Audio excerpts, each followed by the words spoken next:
The Brisbane to Hamilton Island Yacht Race is one of Australia's longest, tropical Category 2, offshore yacht races, with competitors from across Australia and around the world racing to the beautiful Hamilton Island in time for the start of the Whit-Sunday Race Week season. Now, over to the start in Moreton Bay. Okay, I'm all set to start the race. Let's go. 5, 4, 3, 2, 1. Following a feeder race from Sydney, the fleet of local and southern yachts headed to Hamilton Island Race Week via competing in the Royal Queensland's Yacht Squadron's Yacht Sales, Brisbane to Hamilton Island Yacht Race. The 15 entries were headed by the 100-foot Super Maxi, Andu Comanche, which made a dominant presence on the assembled fleet. Leaving Moreton Bay and heading north, the classy and eclectic fleet prepared to line up for Royal Queensland Yacht Squadron's 2023 Yacht Sales Co. Brisbane to Hamilton Island Yacht Race, which started on Moreton Bay on Friday the 4th of August, when rugby great King Wally Lewis fired the starting gun to send the fleet on its way. Lewis enjoyed a sail on the Sydney Hobart multiple line honours winner, Andu Comanche, ahead of the race start. The John-winning junior skippered Super Maxi started as one of the favourites to take line honours in the Brisbane to Hamilton Island Yacht Race. This year marks the third edition of the Warm Water, Go North, 530 nautical mile race, with some of Australia's top yachts entered, including 2018 Rolex Sydney Hobart race winner, Alive, from Tasmania, and owned by Philip Turner. The record-breaking multi-hull, Rex, and ORMA 60, skippered by Dale Mitchell from the Whit-Sundays, took line honours from Andu Comanche last year, and it will be on between the pair again this year. The overall results of the race were, first, the 66-foot, Alive, skippered by Duncan Hine, second, the TP52 Koa, skipper Andy Kierman, and third, Matador, David Doherty.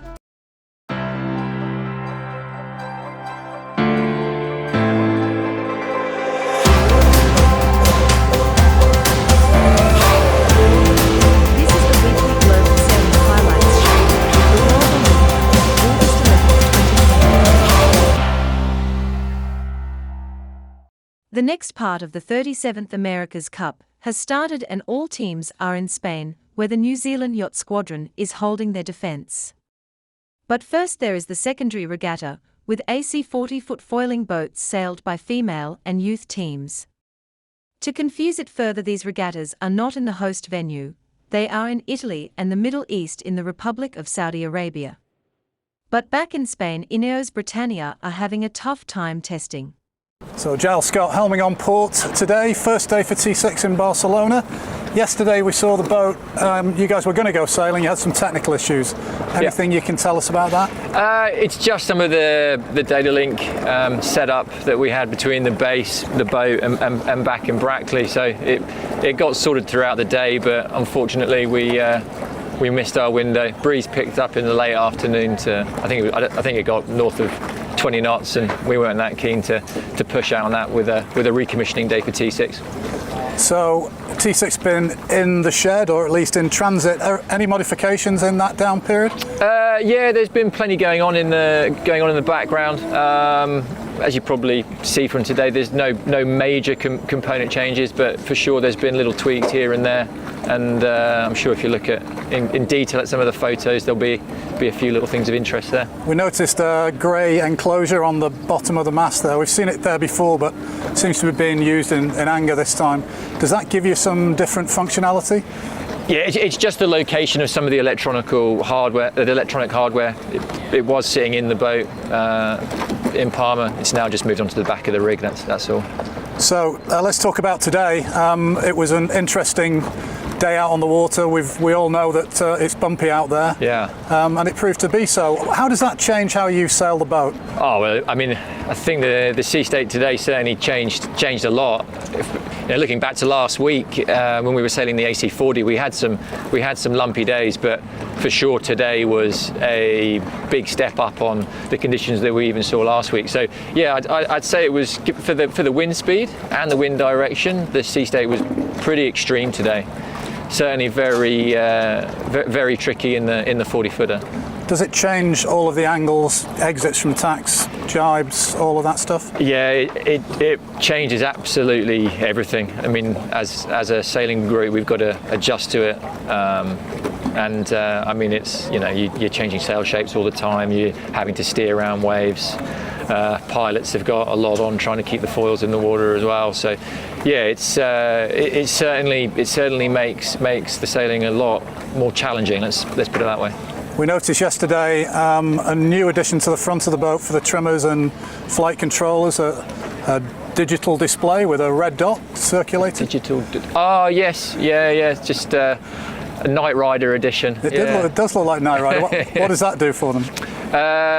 To be honest, I'm not 100% sure what it does at the moment. It helps them with trim. I'm not sure if it's aero or hydro orientated at the moment. It can be configured either way. Okay, how would you score yourself today, Giles, on today's performance? A solid commissioning day, yeah, certainly an eye-opener for some of the conditions that Barcelona can offer. So yeah, it was a good day. Let's give it, I don't know, give it an 8 out of 10.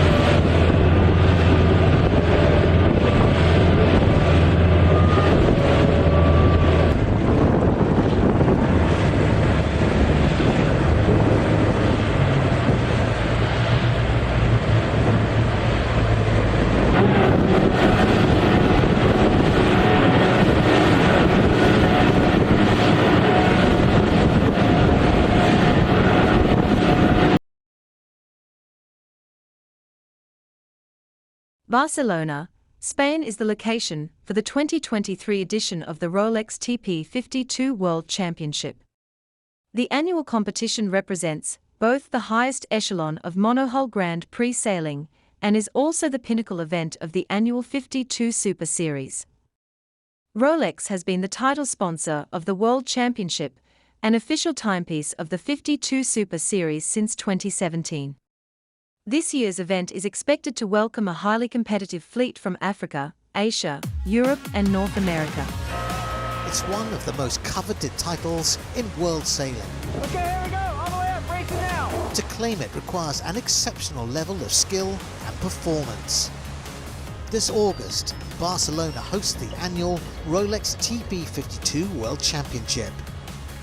The event brings together a high-class international fleet of equally matched 52-foot monohulls, owned and helmed by passionate, skilled amateurs, and crewed by some of the planet's leading professional talent.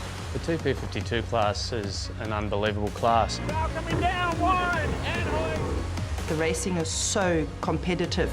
Ship can come down, no lower. 2 Consistency is demanded, and mistakes are mercilessly punished. A single error can compromise an entire championship. A boat length here and there differentiates between first and last place. Flawless teamwork is critical. Okay, here we go, all the way up, racing now. Very good. All races count. The first boat across the finish line wins.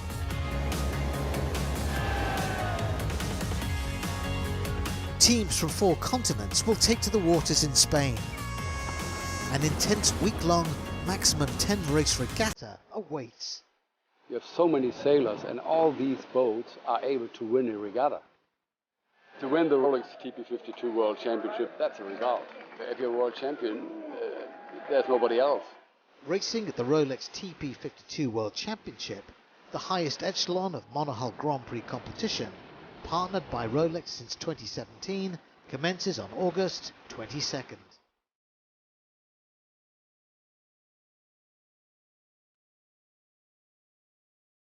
We are Sailing Only Media.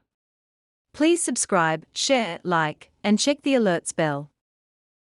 The wind continued to howl on day 6 of the 2023 Fuerteventura PWA Grand Slam, as gusts in excess of 35 knots were once again recorded, whilst the water conditions improved as the afternoon progressed once the tide began to drop back as the extremely treacherous chop was replaced with little stunt ramps, which allowed the world's best freestylers to produce an explosive start to proceedings. Welcome, day number 6, the first day of freestyle here in Fuerteventura. Red flag is already up and we are going straight in. Here we go, Daskina, forward. Coming in. I think Oda must have some, she has got the moves though, I know that for sure. She's been practicing here a lot. Super consistent. Super impressive. Oh! Micah with a beautiful forward. That was super big and clean forward for Micah Hoofman there. Yeah, this really does like push your limits. Corner for Micah. Wow. It's good for the riders to see everything. Oh, nice. Rewarded with the points, but that is difficult on the way out. Flacker from Hoofman. Oh, look at this. This is setting up perfectly for Runes. Push loop, little bit of tweak in there as well. Air funnel burner. Oh, he's on it. One-handed You got the burner. burner. Oh, big shove it. Here we go. Runes, switch stance. No-handed, difficult to see from the live scoring at the moment. Antonio with air funnel 360. Nice duck there. Skopu got stuck but somehow saved it. What do we see here? Amado with Spokulo. Nice. He's got that And pop this out of is nowhere. shallow. Oh my god, he's used to that in Bonaire, wasn't he? Whoa! Double culo. Yes, and full Super planing. No, I could Let's imagine. see. Oh, forward on the way in. Forward on the way in. So when oh no, going for the corner. Wow. Oh, nice. Wow, fair play. That's a really good job. We go. She might even finish it with a bigger shove it. Wow. She controlled that so well. I'm in the wind. Oh, boom. Perfect. There we go. Forward. Yeah. Well, we're already seeing how much he's on it. Oh, big shift to Chakra. Oh, almost there, man. So now he's going for the big ones. Yeah. Keep your eye on the inside, Jensel cares. Whoa, With that one more. Big. Sick one. Nice, Cubby. One more, Becky. And he make it, finally. There we go. Nice. Sam Steve makes that back loop.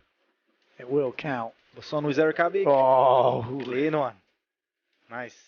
Okay, we're going to have an interview with Sarah Keaton. Yeah, I'm really excited to be freestyling again. After a full week of slalom, it's really fun to get on the fun gear, basically. I went out last night and did some moves and I felt really happy. And also for today, it's really windy. It's probably the strongest that I've competed in. So it was definitely a tough heat, but I had fun. There's some waves and yeah, you can play a bit with the conditions. We got an interview with Amado Vrieswijk. I did not know what to expect this morning. I've not been sailing freestyle for a long time, and to be able and to go into these hardcore conditions, I'm fully overpowered on 4-4. On my 101 freestyle board, I had a massive heat against Bals. Against Bals, you never know because he pulls out the craziest things, which is super good to see. But I'm happy to win, and then we finish it off tomorrow. So there we go, some crazy action, and we are down to the final 4 in the men and the final 4 in the women. In the men, it's Runes going against Vrieswijk. Yes, Vrieswijk is, after 5 days of slalom, he is still going strong, and he set one of the highest heat scores of the day.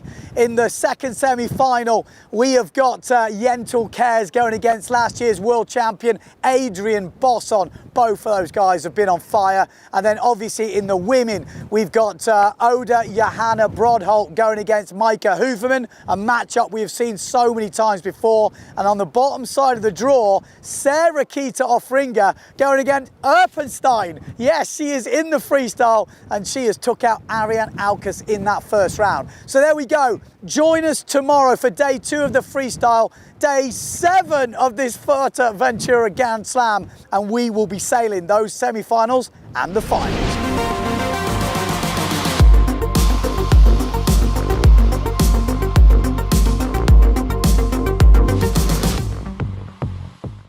Day 9 of the 2023 Fuerteventura PWA Grand Slam saw the conclusion of the men's and women's freestyle, which saw Sarikita Afringa claim a record-extending 14th freestyle world title, whilst Yentel Kayas completed a superb comeback to claim his first event title on the World Tour.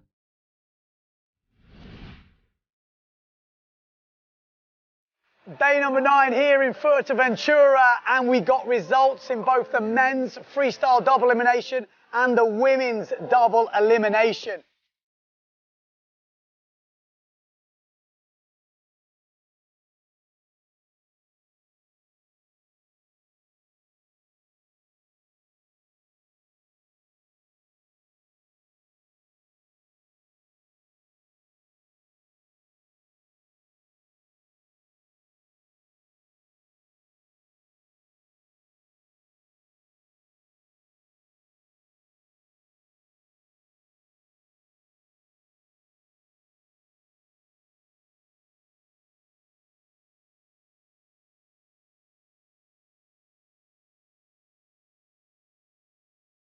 If you look at it that way. Whoa.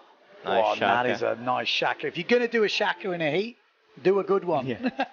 And that was good.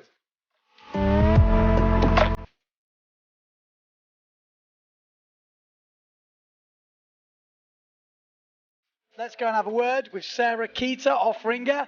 It's so crazy. I was really nervous the day before the heat, and I had this feeling of like, it takes one heat, or in my case 2 in this double elimination, and I either win it or lose it, and it could go like that. And the heat is only 8 minutes, and I got it in the end. I started out feeling a little bit nervous and shaky, but once I got my moves in, I just told myself to enjoy myself.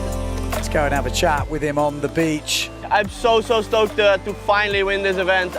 All the guys were sailing so good. Bosson was, is such an amazing sailor here, and I had to go all in already. Actually, today from the first heat, I got straight Amado. It's definitely not a warm-up heat. It's like the best of the best, and then Anthony, and then Bosson 2 times. I'm so stoked. I'm working for this for so many years to try to win here. Many podiums, but I never managed, and this is my dream event to win. So that is it for the double here in Fuerteventura. World champion Sarikita Afringa and Yentel Kayas leads the world title race in the men. It will go all the way to Silt for them. Tomorrow, day number 10, the last day of competition, it is said we will be doing a super session. So tune in for that, tune into the live stream. We will be there to bring it to you.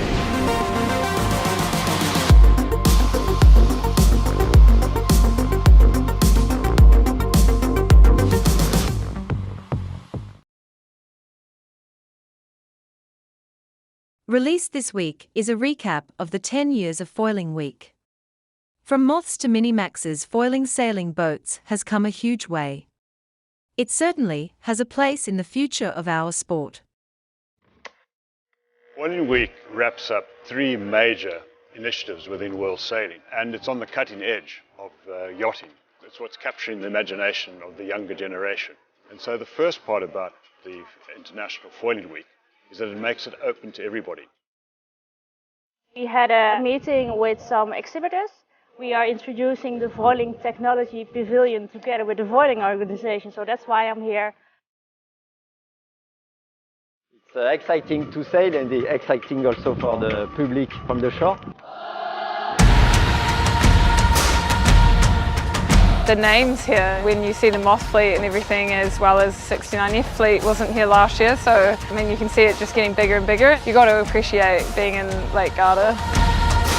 You mentioned core values. I think for both Foiling Week and for 11th Hour Racing, our mission is to restore the health of the oceans, but then also to change the marine industry as well, right? I've been following Foiling Week from afar for what is it, 10 years now it's been going, so I've been following it for a while.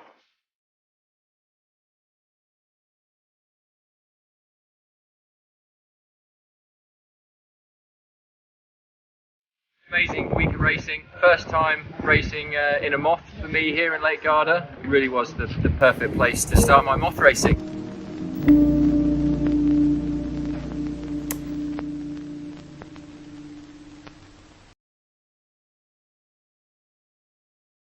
The wind claimed its share of prominence on the penultimate day of competition of the 41 Copa del Rey Mapfre by arriving late and blowing irregularly, but everyone was able to add partial scores to their lockers. The top contenders for the title have taken positions at the top of the 8 classes, and will compete for glory on Saturday, in an exciting all-or-nothing grand finale. Le condizioni sono un po' diverse dagli altri giorni perché alcuni modelli meteo danno una cosa, altri altra, quindi non sabemos muy bien por dónde va a saltar. Should be really exciting, so ¡Vamos!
Last Saturday, August 5th, SES Volts hosted the awarding of the trophies for the 41st Copa del Rey Mapfre.